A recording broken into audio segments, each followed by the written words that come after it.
جو مہاجرین مکہ سے ہجرت کر کے آئے تھے مدینہ میں، اور جو انصار تھے انہوں نے ان کی مدد کی تھی، مدینہ کے جو باسی تھے رہنے والے وہ انصار کہلائے اور انہوں نے مدد کی تھی، اور انصار کا مطلب ہی مددگار ہے، اور انہوں نے مدد کی تھی۔ تو اللہ کے رسول صلی اللہ علیہ وسلم نے ایک ایک مہاجر اور ایک ایک انصاری کا ہاتھ پکڑا اور انہیں آپس میں بھائی بھائی بنا دیا، اور انصاریوں نے بھی حق ادا کر دیا اس بھائی چارے کا کہ جس کی جتنی جائیداد تھی اس نے وہ اپنی جائیداد کا آدھا حصہ کر کے وہ اپنے مہاجر بھائی کے نام لکھ دیا۔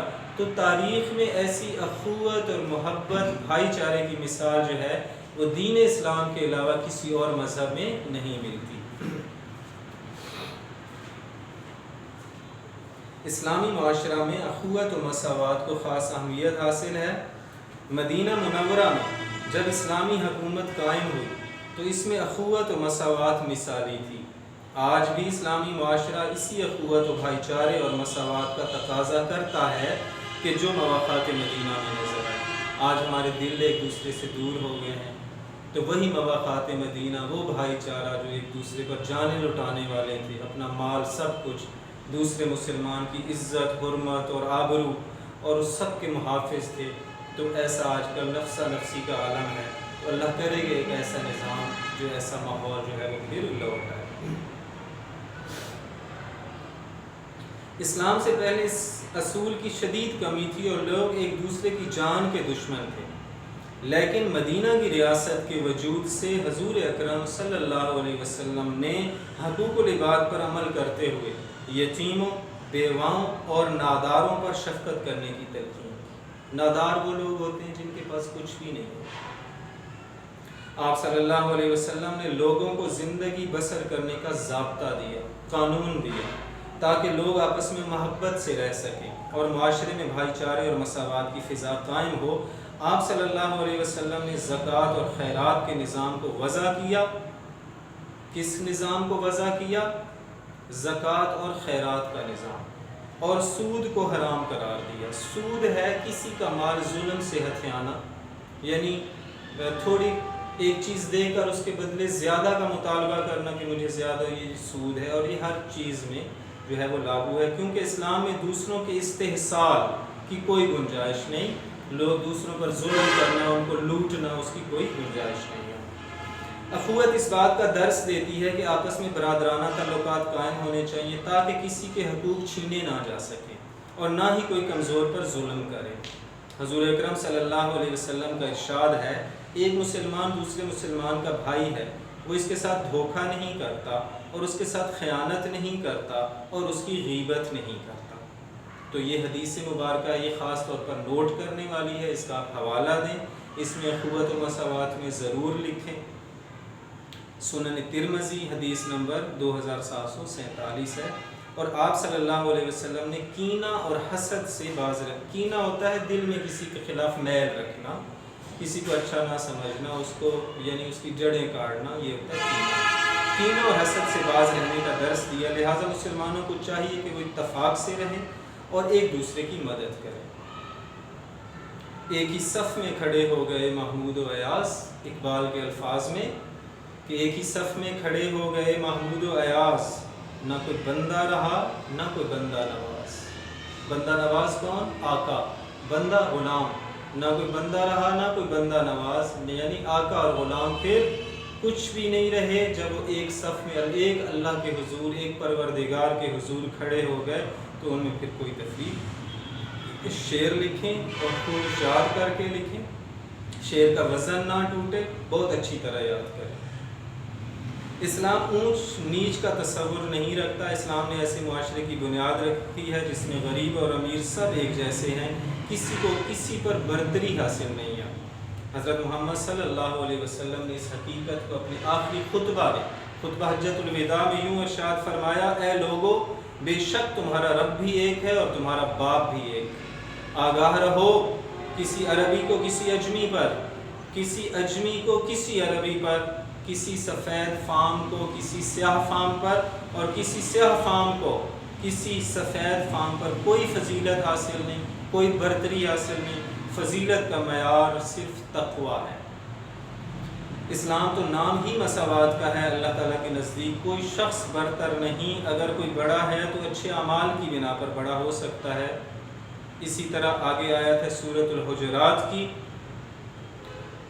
کہ اے لوگو ہم نے تم کو ایک مرد اور عورت سے پیدا کیا اور تمہاری قومیں اور قبیلے بنائے تاکہ ایک دوسرے کو شناخت کرو، اور اللہ کے نزدیک تم میں زیادہ عزت والا وہ ہے جو زیادہ پرہیزگار ہے۔ اسی طرح 5واں ٹاپک ہمارا ہے عدل و انصاف۔ یہ بھی اسلامی معاشرے کی ایک اہم خوبی ہے، اور نظریہ پاکستان کے جو عناصر ہیں ان میں بھی یہ مین ایک عنصر ہے کہ عدل و انصاف قائم ہو معاشرے میں، اس پوری دنیا میں۔ عدل و انصاف کے بغیر کوئی بھی معاشرہ ترقی نہیں کر سکتا، لہٰذا عدل و انصاف کا تقاضا ہے کہ معاشرے میں ہر کسی کو اس کا حق ملے۔ جہاں انصاف پر مبنی معاشرہ ہوگا وہاں معاشرے کی دوسری خرابیاں خود بخود ٹھیک ہو جائیں گی، کیونکہ اس طرح کوئی کسی کا حق غصب نہیں کر سکے گا، کوئی کسی کا حق چھین نہیں سکے گا۔ سزا کے خوف سے کوئی بے ایمانی یا ناانصافی کا مرتکب نہیں ہوگا۔ یعنی جب چور کے ہاتھ کاٹ دیے جائیں گے، زانی کو سنسار کر دیا جائے گا، تو پھر یہ معاشرتی برائیاں خود بخود ختم ہو جائیں گی، اور یہی انصاف ہے کہ جو جتنا جرم کرے اس کو اس کی اتنی سزا ملے۔ طلوع اسلام سے پہلے اس قسم کی بے ایمانی کے طاقتور کو سزا نہ دینا جبکہ کمزور کو سزا دینا عام تھا، لیکن اسلام کے بعد عدل و انصاف کا بول بالا ہوا، معاشرے میں عدل و انصاف کی فضا قائم ہوئی، اور مسلمان معاشرے میں انصاف ایک اہم ضرورت بن گیا۔ عدل و انصاف کی ضرورت زندگی کے ہر شعبے میں ہے۔ عدل و انصاف کے نفاذ کو ممکن بنانا کس کی ذمہ داری ہے، یہ خاص طور پر نوٹ کر لیں، آ سکتا ہے۔ عدل و انصاف کے نفاذ کو ممکن بنانا عدالتی نظام کی ذمہ داری ہے۔ کس نظام کی؟ عدالتی نظام کی۔ اس مقصد کے لیے عدالتوں کا آزاد ہونا نہایت ضروری ہے۔ ججوں پر کسی قسم کا سیاسی دباؤ نہیں ہونا چاہیے، قانون کا اطلاق سب پر یکساں ہو۔ پھر آخر میں جو ہے آپ صلی اللہ علیہ وسلم کی سیرت سے مثال ہے کہ ایک دفعہ قبیلہ بنو مخزوم کی عورت، یہ خاص طور پر نوٹ کر لیں، قبیلہ کا نام ٹھیک لکھیں، قبیلہ بنو مخزوم کی عورت نے چوری کی اور آپ صلی اللہ علیہ وسلم سے سفارش کی گئی، تو آپ نے ارشاد فرمایا تم سے پہلی قومیں اسی لیے تباہ و برباد ہو گئیں کہ ان میں جب کوئی بڑا آدمی جرم کرتا تھا تو اسے سزا نہیں دی جاتی تھی، اور اگر کوئی چھوٹا آدمی جرم کرتا تو اس پر حد لاگو کر دی جاتی۔ حد لاگو کرنا، قرآن کے مطابق سزا دینا۔ خدا کی قسم اگر فاطمہ بنت محمد صلی اللہ علیہ وسلم بھی چوری کرتی تو میں اس کا بھی ہاتھ کاٹ دیتا، صحیح البخاری۔ عدل و انصاف کی اہمیت سے انکار نہیں کیا جا سکتا، کیونکہ کسی بھی معاشرے میں قانون کی بالادستی سے معاشرہ دن دگنی رات چگنی ترقی کر سکتا ہے۔ عزیز طلباء طالبات، آج ہمارا یہ ٹاپک نظریہ پاکستان کے عناصر اختتام کو پہنچا۔ اس کو آپ بھی اچھی طرح کتاب سے بار بار دیکھیں، اس میں کوئی چیز چھوٹے نہ۔ بہت اہم سوال ہے، یہ امتحانی ہے اور امتحان میں اکثر آتا رہتا ہے۔ پہلے یونٹ بہت اہم ہے، زیادہ تر اس پر فوکس رکھیں۔ جتنے بھی لانگ کویسچن ہیں وہ آپ خود سے بھی تیار کریں۔ انشاءاللہ اگلے لیکچر میں پھر ملاقات ہوگی، تب تک کے لیے اجازت۔ السلام علیکم ورحمۃ اللہ وبرکاتہ۔